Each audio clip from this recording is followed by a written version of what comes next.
भाई जो गुरु वचन पे डट गे, कट गे फंद 84 के। जो दिव्य आकाश रूपी ब्रह्मलोक में रहता है, तेरा कल्याण हो।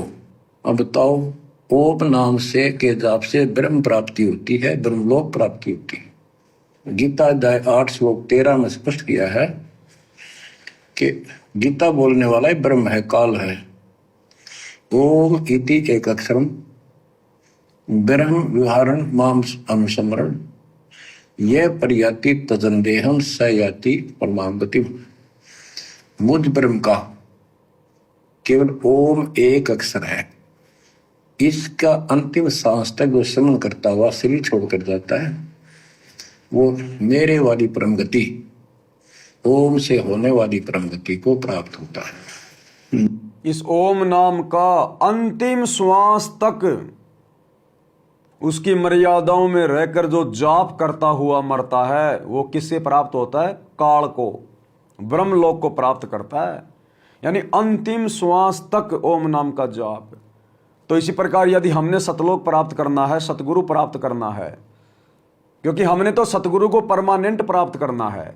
सतगुरु तो हमें यहां भी प्राप्त हैं, लेकिन यहां हमारे को टेम्परेरी प्राप्त हैं, थोड़े समय के लिए प्राप्त हैं, और हमने तो परमानेंट प्राप्त करना है। क्या कभी कोई लड़की टेम्परेरी अपने पति को प्राप्त करना चाहेगी? किसी लड़की का रिश्ता कर दिया जाए और कहा जाए तेरे को केवल इस पति के साथ 1 साल रहना है, क्या वो लड़की स्वीकार करेगी? नहीं करेगी। उसे तो परमानेंट चाहिए कि ये मेरा पति परमानेंट रहे, भले मैं मर जाऊं लेकिन ये ना मरे मेरे से पहले। तो इसी प्रकार भाई और बहनों, हमने तो ये सतगुरु रामपाल जी भगवान परमानेंट चाहिए, परमानेंट। और ये परमानेंट मिलेगा अंतिम श्वास तक इनके द्वारा बताई गई भक्ति को मर्यादा में रहकर पतिव्रता पद पर आकर करने से फिर ये हमें परमानेंट मिलेगा। जिस समय ब्रह्मा जी और विष्णु जी का आपस में युद्ध हो जाता है, ये काल शिव रूप में वहां प्रकट होता है। इन दोनों को समझाता है कि तुम भगवान नहीं हो, कहां अपने आप को ईश मान बैठे, और सुन लो, तुम्हारे तप के प्रतिफल में मैंने तुम्हें एक जॉब दी है। ब्रह्मा को उत्पत्ति, तेरे को सती थी पालन। इसी प्रकार शंकर को संहार, और मेरा 5 अवयव से तैयार होकर के ये एक ओम अक्षर बना है। ये मेरा मंत्र, इसका जाप को तुम्हारा कल्याण हो। एक तो ऐसे तो होगा कि वो ब्रह्म था जो ब्रह्मा विष्णु महेश को मिला था शिव जी के रूप में। बच्चों, ये है तत्व ज्ञान निष्कर्ष सारे दातों का। और प्रसंग चल रहा है कि ऋषियों ने साधनाएं बहुत की, शरीर गाल दिए, दिन रात एक कर दिया। बच्चों, ओम नाम तो इन्होंने ले लिया वेद से, क्योंकि पहले वेद थे, पुराण इनके ऋषियों की रचना है, बाद की बात, इनका अनुभव होता गया, जिससे सुनी सुनाई दंत कथा इसमें लिखी थी, कुछ सच्ची कुछ झूठी, कुछ वेदों से कुछ अपना अनुभव। ये पुराणों का एक संग्रह है। उधर से देवी महापुराण 3 स्कंद में नारद जी अपने पिता ब्रह्मा जी से प्रश्न करते हैं, हे पिता, कृपा मेरा एक प्रश्न का शंका का समाधान करो, ये सृष्टि किसने रची, कैसे रचेगी? तो ब्रह्मा जी कहते हैं, बेटा नारद, इसका क्या उत्तर दो? जब मैं सचेत हुआ, होश में आया, मैं एक कमल के फूल पर बैठा था, और उस अगाध जल में और कुछ भी नहीं था, पानी ही पानी था। अब मैंने सोचा, यहां मैं कैसे उत्पन्न हो गया, मेरा जनक कौन है, मैं किसने पैदा किया? तो उसी समय आकाशवाणी हुई, बेटा तप करो, तप करो। मैंने 1000 वर्ष तक तप किया, फिर आकाशवाणी हुई, अब सृष्टि करो। गरीबदास जी ने 2 पंक्तियों में 1 चौपाई में सीधा स्पष्ट कर दिया है कि तपो तपो कर वाक्य सुनाया, सृष्टि रचो बल मेरी माया, लोक रचो बल मेरी माया। तो ओम जाप तो ऋषियों ने ले दिया वेदों से, और ब्रह्मा जी इनका फर्स्ट गाइड है, प्रथम गुरु है। इसी से वेद इन्होंने सीखे समझे हैं। ये इनके ब्राह्मणों का पिता है, जनक है, ऋषि। तो भाई और बहनों, ये ऋषियों जैसी गलती काल हमसे भी करवाएगा, क्योंकि इन ऋषियों से ये गलती किसने करवाई? काल ने करवाई। इन ऋषियों ने ओम नाम का जाप तो ले लिया वेदों से, और ये तप करने का ज्ञान ले लिया इन्होंने ब्रह्मा जी से, और ये खिचड़ी ज्ञान ले लिया उन्होंने, खिचड़ी ज्ञान। वेदों में तप करने का कहीं प्रावधान नहीं है, केवल ओम नाम जाप जपने का प्रावधान है। तो काल ने इन ऋषियों को भ्रमित कर दिया। इन ऋषियों ने ओम नाम का जाप तो ले लिया वेद पढ़ के, और ब्रह्मा जी से इन्होंने ले लिया तप,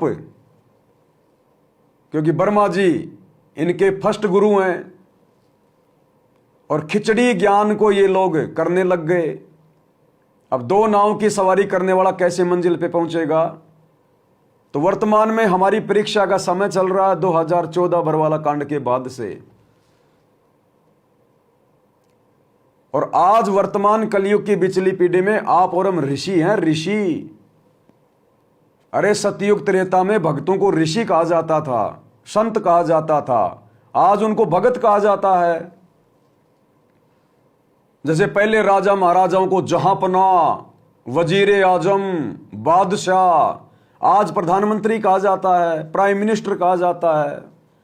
तो पहले भक्तों को ऋषि कहा जाता था, साधु संत महात्मा कहा जाता था, आज उनको भगत कहा जाता है। तो ये काल आज हम कलयुग की बिचली पीढ़ी वाले भक्तों से भी वही गलती करवाएगा जो इसने पहले ऋषियों से करवाई। और 90% संगत सतगुरु रामपाल जी की आज उस काल की उन गलतियों का शिकार हो चुकी है।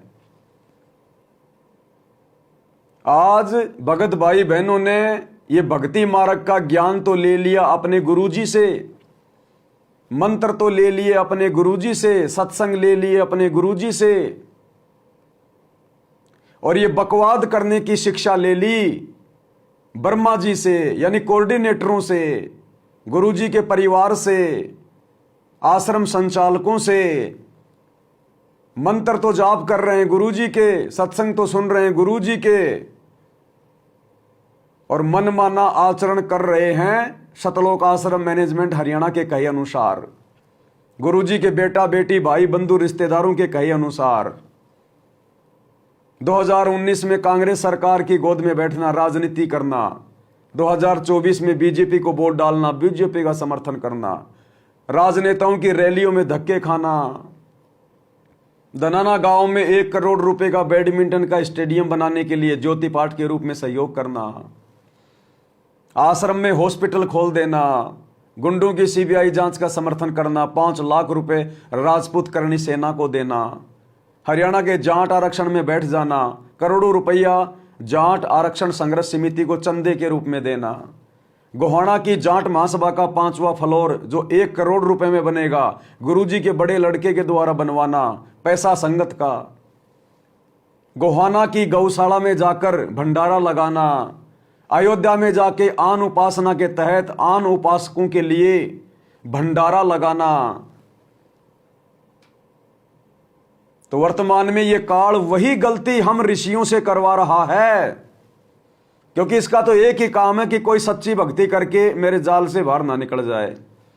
तो इस काल की तो सतयुग से लेकर कलयुग के अंत तक एक ही कोशिश रहती है कि भक्ति से संतों को, ऋषियों को, भक्तों को कैसे भ्रमित किया जाए। तो आज भी 90% ऋषि यानी भगत भाई बहन जो भक्ति तो कर रहे हैं गुरुजी की और मनमाना आचरण कर रहे हैं गुरुजी के परिवार के कहे अनुसार। जैसे उन ऋषियों ने भक्ति तो की काल की और मनमाना आचरण वो तप करने लगे ब्रह्मा जी को देखकर। तो आज आप और हमारी भी वही स्थिति हो रही है भक्ति मार्ग पे। इसलिए तो परमात्मा कहते हैं खोकापुर में काग मिले दिन दोई रे, अरबों में कोई हंस हमारा होई रे। सब नहीं होते सतगुरु के, सतगुरु सबको दीक्षा देगा, सबको नाम देगा, लेकिन सतलोक जाने के योग्य सब नहीं होते। दास गरीब कहे नर लोई, भाई सतगुरु को पहचाने बिरला कोई। भाई ये संसार विघन की घाटी, ये काल का 21 ब्रह्मांड है। यहां कोई सही से भक्ति नहीं कर सकता, ये सही से किसी को भक्ति नहीं करने देता। ये संसार विघन की घाटी, कोई निकलेगा बिरला सूर, कोई बिरला यानी लाखों में कोई एक ऐसा सूरवीर भगत जो अपने गुरुजी पर ही समर्पित होगा। भाड़ में जाए गुरुजी का परिवार, भाड़ में जाए कोई कोऑर्डिनेटर। हाँ, अगर गुरुजी के अनुसार गुरुजी का परिवार चल रहा है तो हमारे लिए प्यारा है, हमारा भाई है, हमारी बहन है। अगर गुरुजी के ज्ञान और मर्यादाओं के खिलाफ चल रहा है और हमें चलाने का प्रयास करेगा तो वो हमारा कुछ नहीं। जो गुरु बचन पे डट के कट गे फंद 84 के, कट गे फंद 84 के, कट गे फंद 84 के।